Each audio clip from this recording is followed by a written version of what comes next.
Hey guys, welcome to day number 11 of 101 Ways to Love Yourself. Today is all about telling yourself the truth. You ever have an experience of knowing that you're doing something and you know that it's hurting someone that you love?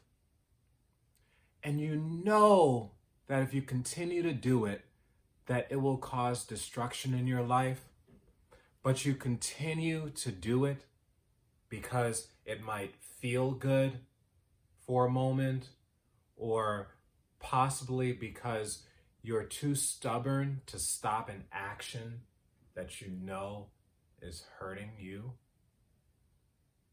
and your loved ones. Well, this is what this conversation is about. This conversation is for those of you who prefer to waste your money instead of invest it, prefer to not do your taxes instead of doing your taxes, prefer to eat junk food versus eating right, prefer to stay in a room or at home, isolated from the world, versus going out and working out and enjoying your life. For those of you who, abuse drugs and alcohol versus putting it down and focusing on your mental stability. For those of you who get into arguments easily and fight versus just being calm and letting your emotions through communication versus anger and rage. This is for everyone that believes that they are right when you know that you are wrong. This is for those of you, including myself, who try really hard to look good, but know that you're hurting inside. This is for you. This is day number 11, and this day is for you. So welcome. Let's have a conversation of being truthful to yourself.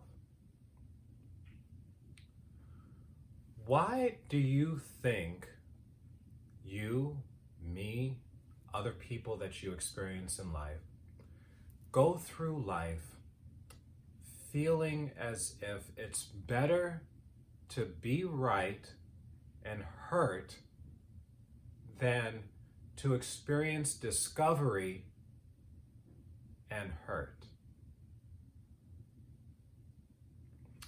Why is it better to be the aggressor or the isolated versus dealing with what there is to deal with in order for love and growth and humanity to continue to evolve?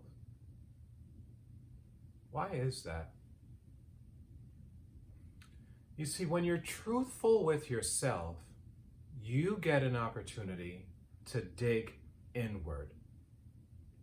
You get an opportunity to discover why I am creating my experience of life. See, when you're truthful with yourself, you eliminate life being caught up in circumstances. You eliminate blaming other people for your experience of life. Now, how does that benefit you?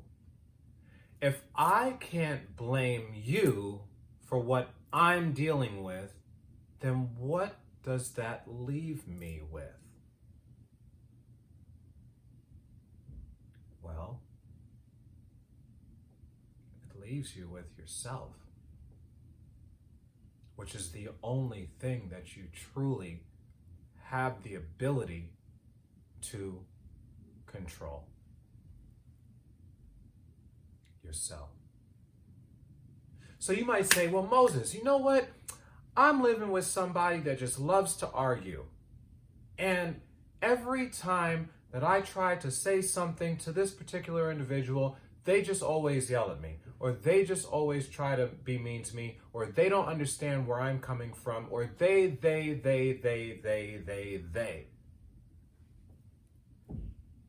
When my clients tell me that, you know what I do?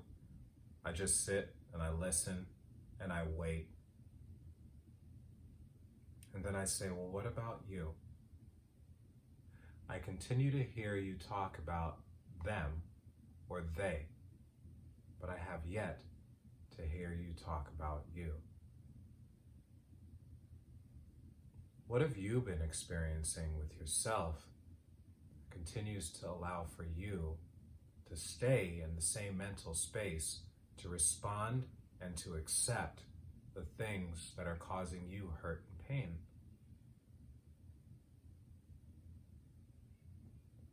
Simple question. You might want to ask yourself the question right now. And whenever you have that answer, just let it soak in. Let it soak in. Breathe through it. Don't beat yourself up because of it. Just experience it.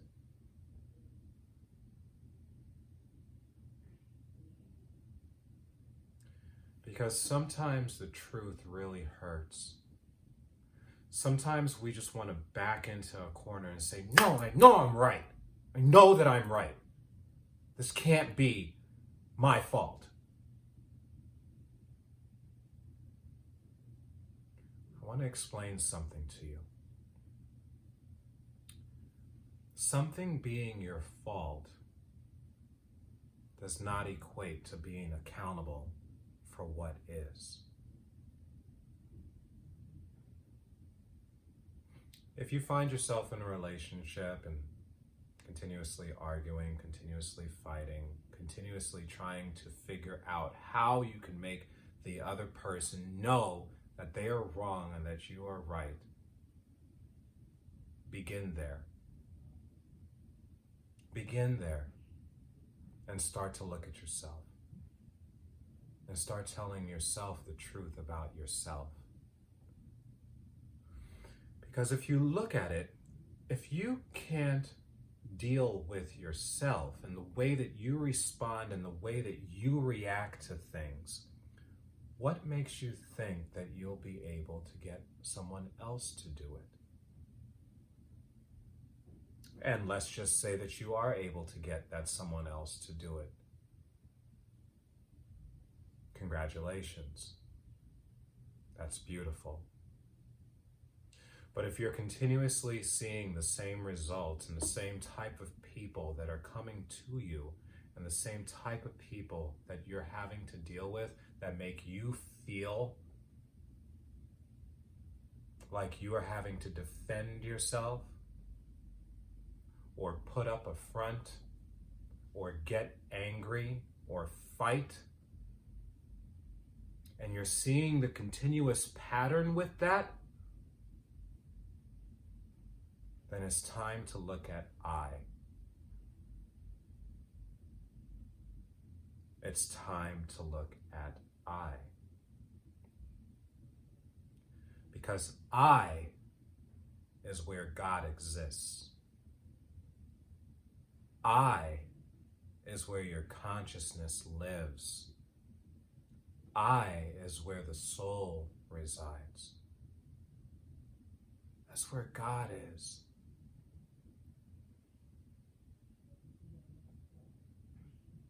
So if you're continuously finding yourself in a battle with life, be truthful with yourself and start to look at I.